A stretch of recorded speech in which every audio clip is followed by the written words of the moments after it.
السلام علیکم۔ آج منگل ہے، فروری کی 8 تاریخ۔ پاکستان میں اس وقت شام کے 7، بھارت میں 7:30، اور یہاں ہمارے اسٹوڈیوز کی گھڑیوں میں صبح کے 9 بج رہے ہیں۔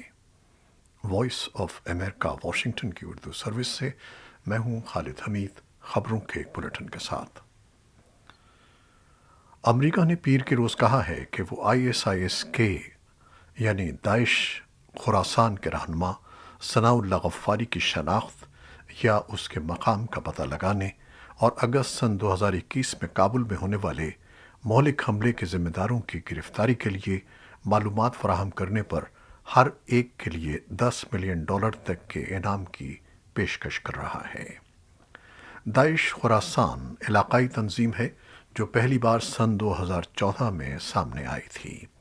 اس نے طالبان اور مغربی حمایت یافتہ حکومت دونوں کا مقابلہ کیا ہے۔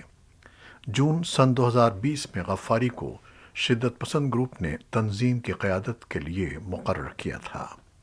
امریکی محکمہ خارجہ نے کہا کہ غفاری پورے افغانستان میں داعش خراسان یا ISIS کی تمام کارروائیوں کی منظوری دینے اور کارروائیوں کے لیے فنڈنگ کے انتظام کا ذمہ دار تھا۔ نومبر میں امریکی محکمہ خارجہ نے غفاری کو خصوصی طور پر عالمی دہشت گرد قرار دیا تھا۔ امریکی فوج نے جمعے کے روز کہا کہ اسلامک اسٹیٹ کے واحد بم حملہ آور نے گزشتہ اگست میں کابل کے ہوائی اڈے پر 13 امریکی فوجیوں اور کم از کم 170 افغان افراد کو ہلاک کر دیا تھا۔ امریکی حکام نے نومبر میں کہا تھا کہ انہیں یقین ہے کہ داعش خراسان 6 سے 12 ماہ کے اندر افغانستان سے باہر حملہ کرنے کی صلاحیت پیدا کر سکتا ہے۔ افغان تاجروں کا کہنا ہے کہ بھارت نے واقع بندرگاہ پر سامان سے لدے ٹرکوں کو گزشتہ 4 دنوں سے روک رکھا ہے۔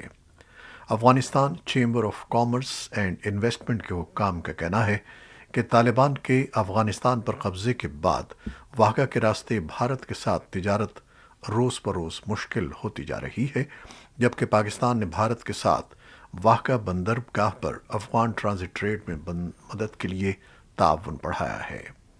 اس دوران حالیہ مہینوں میں پاکستان کو افغانستان کی برآمدات کے حجم میں اضافہ ہوا ہے۔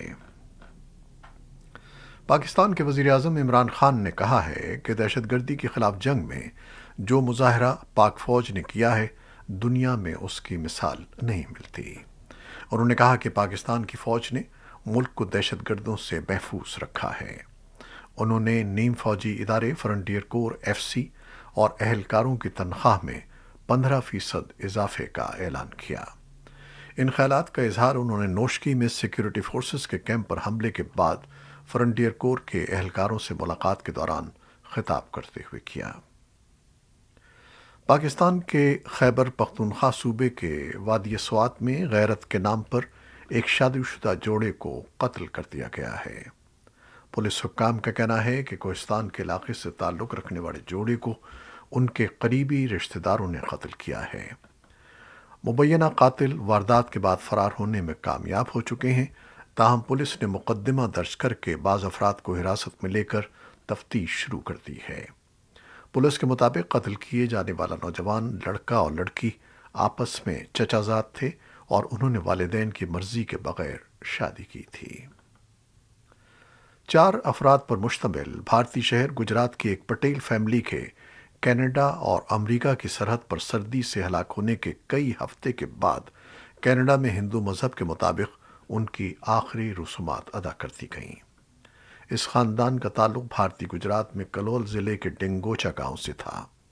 یہ لوگ رواں سال کی 10 جنوری کو اپنے وطن سے کینیڈا کے لیے روانہ ہوئے تھے اور وزٹر ویزا پر 12 جنوری کو ٹورانٹو پہنچے تھے۔ وہ ایک مقامی ٹریول ایجنٹ کی مدد سے غیر قانونی طور پر امریکہ میں داخل ہونے کی کوشش کر رہے تھے، لیکن -35 ڈگری درجہ حرارت میں ٹھنڈ سے ان کی موت ہو گئی۔ وہ 19 جنوری کو امریکی سرحد کے قریب مردہ پائے گئے اور 28 جنوری کو ان کی شناخت ہوئی۔ بھارت کی مرکزی جانچ agency central investigation department CID اس معاملے کی تحقیقات کر رہی ہے۔ رپورٹ کے مطابق گجرات کے کلول اور مہسانہ اضلاع میں متعدد ٹریول ایجنٹ سرگرم ہیں جو لوگوں کو غیر قانونی طور پر امریکہ، کینیڈا اور میکسیکو بھیجتے ہیں۔ کمبوڈیا کے ایک سینئر عہدیدار نے پیر کو بتایا کہ میانمار کے فوجی رہنما من آنگ ہیلنگ نے اتفاق کیا ہے کہ جنوب ایشیائی ممالک کی ایسوسی ایشن آسیان کے کمبوڈیا سے خصوصی ایل جی کے مستقبل کے دورے کے دوران معزول حکمراں جماعت کے ارکان سے ملاقات کا بندوبست کیا جائے گا۔ کمبوڈیا کے وزیر اعظم ہن سین کے ساتھ 26 جنوری کو ایک ویڈیو کال میں یہ وعدہ کیا گیا ہے۔ میانمار کے بحران کے تمام فریقوں کو ڈائیلاگ میں شامل کرنا آسیان امن عمل کا ایک حصہ ہے جو گزشتہ سال 10 ملکی بلاک نے تیار کیا تھا۔ فرانسیسی صدر ایمانوئل میکرون روسی صدر ولادیمیر پوٹن کے ساتھ ملاقات کے بعد آج منگل کو یوکرین کے صدر ولادیمیر زیلنسکی کے ساتھ بات چیت کے لیے کیف پہنچے ہیں، کیونکہ رہنما اور سفارتکار یوکرین روس سرحد پر کشیدگی کو کم کرنے کے لیے کام کر رہے ہیں۔ میکرون نے منگل کو صحافیوں کو بتایا کہ پوٹن کے ساتھ اپنی گفتگو میں انہوں نے بحران کو بڑھنے سے روکنے کے اپنے مقصد کو پورا کیا۔ یوکرین کے وزیر خارجہ دمیترو کولیبا نے پیر کو ٹویٹ کیا کہ ان کا ملک سفارتی حل تلاش کر رہا ہے اور یوکرین کی سرخ لکیر کو عبور نہیں کرے گا۔ امریکی صدر جو بائیڈن نے کہا ہے کہ اگر روس یوکرین پر حملہ کرتا ہے تو اہم یورپی گیس پائپ لائن نارڈ اسٹریم 2 منصوبے پر پیش رفت نہیں ہوگی۔ اس وقت روس کے یوکرین پر حملے کو روکنے کے لیے اعلیٰ سطحی سفارتی کوششیں جاری ہیں۔ جرمنی کے رہنما یہاں واشنگٹن میں جبکہ فرانس کے صدر ماسکو میں روسی صدر کے ہمراہ تھے۔ بائیڈن نے جرمن چانسلر اولاف شولز کے ساتھ ملاقات کے بعد پیر کو وائٹ ہاؤس میں صحافیوں کو بتایا کہ روسی ٹینکوں یا فوجیوں کے حملے کی صورت میں نارڈ اسٹریم 2 پر کام نہیں ہوگا۔ شولز نے براہ راست یہ نہیں کہا کہ آیا جرمنی پائپ لائن منصوبے کو منسوخ کر دے گا، لیکن کہا کہ ہم تمام ضروری اقدامات کریں گے اور امریکہ اور دیگر اتحادیوں کے ساتھ سب کچھ مل کر کیا جائے گا۔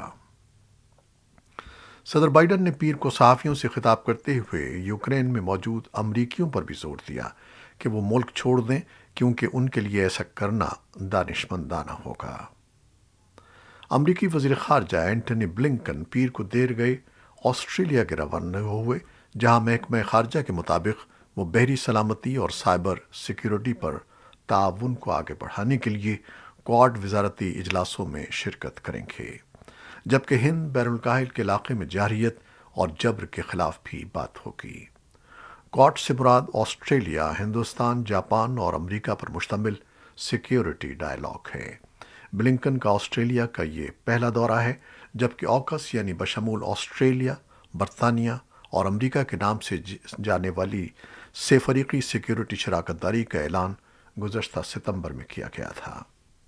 اس معاہدے میں آسٹریلیا کے لیے جوہری توانائی سے چلنے والی آبدوزیں بنانے کا معاہدہ شامل ہے، جو انڈو پیسیفک خطے میں چین کی فوجی توسیع کے خلاف بڑھی ہوئی ڈیٹرنس کا ایک حصہ ہے۔ بلنکن ایک ہفتہ جاری رہنے والے اس دورے میں فجی، ہونولولو اور ہوائی بھی جائیں گے۔ ایران کے ساتھ اس کے متنازع جوہری پروگرام پر معاہدے کی بحالی کے لیے بات چیت منگل کو ویانا میں دوبارہ شروع ہو رہی ہے۔ واشنگٹن اور تہران دونوں نے جلد از جلد معاہدہ کرنے پر آمادگی کا اشارہ دیا ہے۔ مذاکرات میں برطانیہ، چین، فرانس، جرمنی، ایران، روس اور بالواسطہ طور پر امریکہ شامل تھے۔ یہ مذاکرات گزشتہ ماہ کے آخر میں تعطل کا شکار ہو گئے تھے۔ مذاکرات کی بحالی اس وقت ہوئی جب حالیہ ہفتوں میں فریقین نے سن 2015 کے معاہدے کو بحال کرنے کی کوشش میں پیش رفت کا حوالہ دیا۔ بات چیت کے قریبی ذرائع نے اے ایف پی کو بتایا کہ وفود آسٹریا کے دارالحکومت پہنچ چکے ہیں اور یہ بات چیت دوپہر کو برگ پیلس ہوٹل میں دوبارہ شروع ہونے والی ہے۔ کورونا وائرس سے متعلق خبریں۔ سعودی عرب کی وزارت حج اور عمرہ نے سعودی عرب آنے والے مسافروں کے لیے نئے ضابطے کا اعلان کیا ہے۔ سعودی گزٹ کی رپورٹ کے مطابق وزارت حج اور عمرہ کا کہنا ہے کہ عمرے اور دورے کے لیے سعودی عرب آنے والے مسافروں کے لیے لازمی ہے کہ وہ ویکسینیشن کے باوجود روانگی سے 48 گھنٹے قبل منفی PCR یا اینٹیجن ٹیسٹ جمع کرائیں۔ رپورٹ کے مطابق وزارت نے تصدیق کی ہے کہ نئے ضابطے کا اطلاق 9 فروری سے ہوگا۔ چین نے گزشتہ 3 دنوں میں 70 سے زائد کیسز سامنے آنے کے بعد جنوب مغربی شہر بائس کو سخت لاک ڈاؤن کا حکم دے دیا ہے۔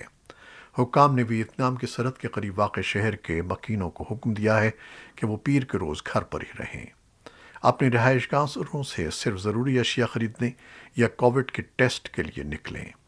مقامی عہدیداروں نے مکینوں کی حوصلہ افزائی کی کہ جب بھی ممکن ہو اسٹور کا سفر کرنے کے بجائے ڈیلیوری خدمات استعمال کریں۔ بائس کی آبادی تقریباً 3.6 ملین ہے اور لاک ڈاؤن اس وقت ہوا جب چین دارالحکومت بیجنگ میں سن 2022 کے سرمائی اولمپکس کی میزبانی کر رہا ہے، جس میں کووڈ 19 کا سبب بننے والے کورونا وائرس کے پھیلاؤ کو روکنے کے لیے سخت حفاظتی اقدامات کیے گئے ہیں۔ کینیڈا کے دارالحکومت اوٹوا میں پولیس نے پیر کو کارروائی کے ایک حصے کے طور پر ہزاروں لیٹر ایندھن قبضے میں لے لیا تاکہ کووڈ کی پابندیوں کے خلاف ٹرک ڈرائیوروں کی طرف سے منعقد کیے گئے احتجاج کو ختم کیا جا سکے۔ مظاہروں کے دوسرے ہفتے بھی جاری رہنے کے بعد میئر جم واٹسن نے اتوار کو شہر میں ہنگامی حالت کا اعلان کیا۔ آسٹریلوی کرکٹ بورڈ نے دورہ پاکستان کے لیے 18 رکنی ٹیسٹ اسکواڈ کا اعلان کر دیا ہے، جس کی قیادت پیٹ کمنس کریں گے۔ آسٹریلیا کی ٹیم 24 برس بعد رواں ماہ کے اختتام پر پاکستان پہنچے گی، جہاں وہ 3 ٹیسٹ، 3 ون ڈے اور 1 T20 میچ کھیلے گی۔ یہ تھیں وہ خبریں جو فیس بک لائیو پر ہم نے آپ کے لیے پیش کی۔ ہماری ویب سائٹ، یوٹیوب اور پوڈ کاسٹ پر یہ بلیٹن آپ کے لیے پوسٹ کر دیا جاتا ہے۔ خالد حمید اب اجازت چاہے گا۔ اللہ حافظ۔